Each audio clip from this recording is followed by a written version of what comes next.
Por trás de Holy Babies há uma história que penetra no próprio coração do cristianismo.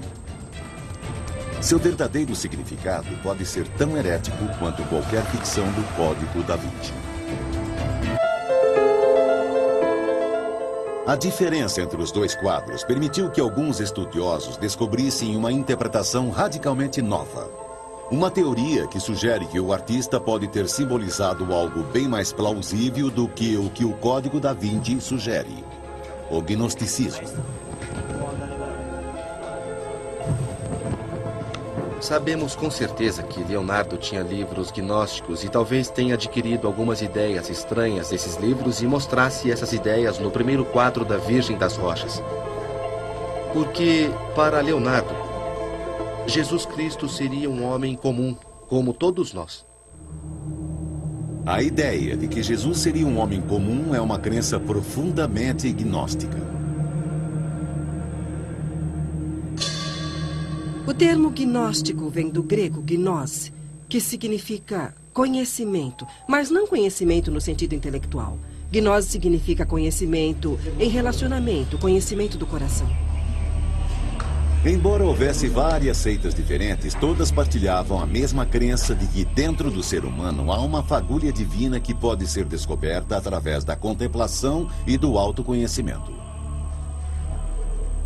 O gnosticismo poderia facilmente ter sido a base teológica para o cristianismo se um certo padre gnóstico do século II tivesse ganho a eleição para ser o bispo de Roma, o ofício do Papa. Valentino nasceu em Alexandria no ano 100 d.C. e era um devotado cristão e gnóstico tentando conciliar as duas crenças. Valentino era um homem de grande influência no início do cristianismo. Mas sabemos que ele foi expulso da comunidade católico-romana e se tornou, num certo sentido, o heresiarca da época.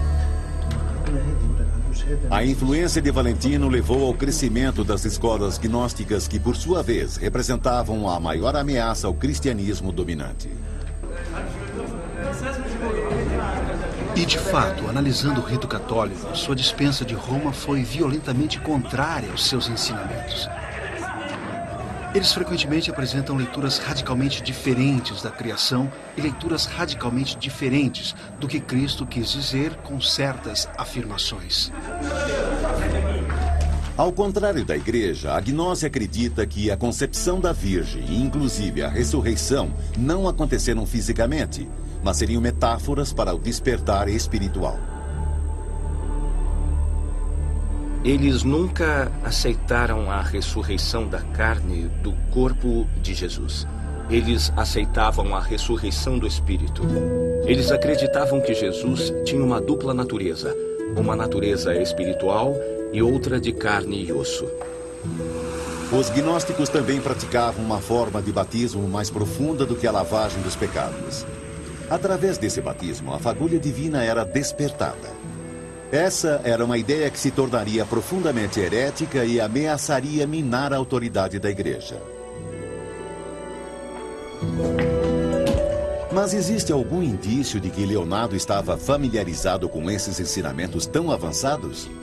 Uma extraordinária descoberta recente parece confirmar que seus pupilos estavam. É um quadro de Bernardino Luini que mostra João Batista abençoando duas crianças, Jesus e seu duplo, o Cristo terreno e o Cristo celestial. Um importante texto gnóstico suprimido pela Igreja no início do cristianismo parece fornecer uma ligação com Holy Babies. O Evangelho de Felipe descreve em detalhes esse batismo mais profundo. Felipe o descreve como sendo concebido como um beijo místico. Saberia Leonardo dessa ideia gnóstica quando pintou Holy Babies? Uma resposta possível pode estar numa teoria radical que afirma ter decifrado o verdadeiro Código da Vinci. De autoria de Javier Sierra, a nova teoria sugere que Leonardo pode ter feito parte de uma seita gnóstica medieval chamada os Cátaros, um grupo que surgiu durante o século XII no sul da França. Os cátaros acreditavam que havia duas igrejas, uma igreja materialista, que era a de Roma, a igreja do Papa, e uma igreja espiritual. Segundo a teoria de Javier, Leonardo pode ter expressado essas ideias nos seus quadros. Na Renascença, alguns pintores resolveram pintar a sua verdadeira igreja espiritual em vez da igreja oficial. Mas em que ideias cátaras teria Leonardo se baseado? Como os primeiros gnósticos, os cátaros eram dualistas. Eles acreditavam que o mundo vivia numa batalha entre a matéria e o espírito, entre a luz e a escuridão. E rejeitavam a Igreja de Roma por considerá-la corrupta e dominada pelas forças da escuridão.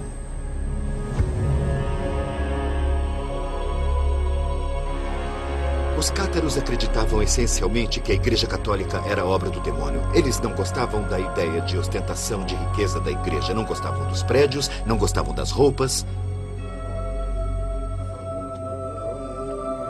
Os cátaros praticavam uma forma de cristianismo gnóstico extremamente austero.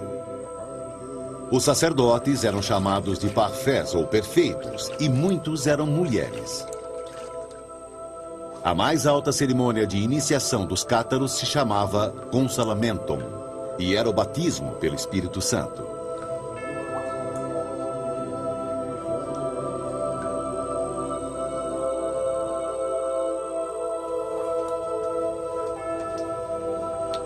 O consolamentum se concluía quando os parfés trocavam o beijo da paz, um ritual que acreditava-se imbuía o iniciado com o acesso a um nível mais alto de espiritualidade.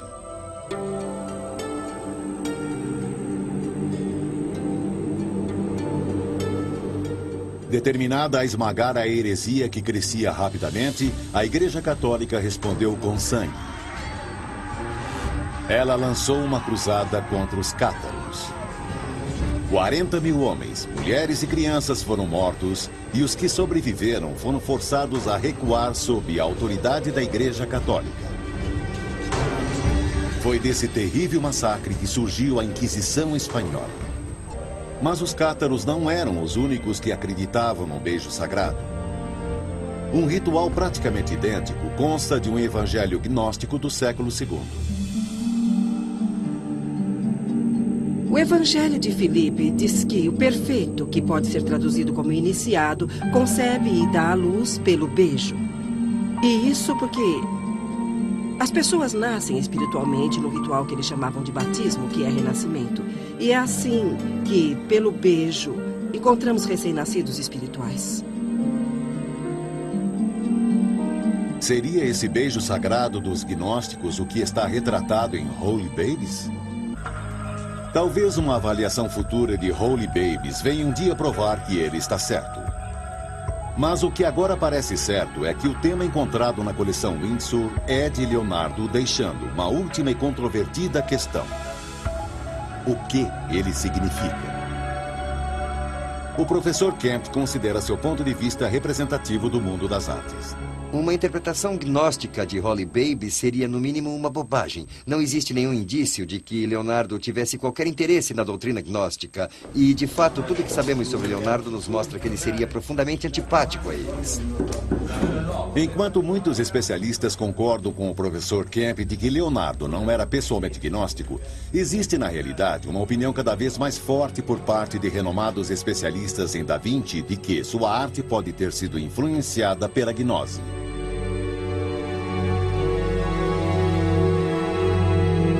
O mundo da arte e os teóricos da conspiração continuarão debatendo o significado das misteriosas obras de Leonardo.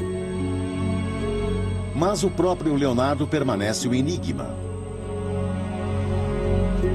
Quando ele morreu, em 1519, deixou uma obra imensa, abrangendo ciência, anatomia, engenharia e desenho.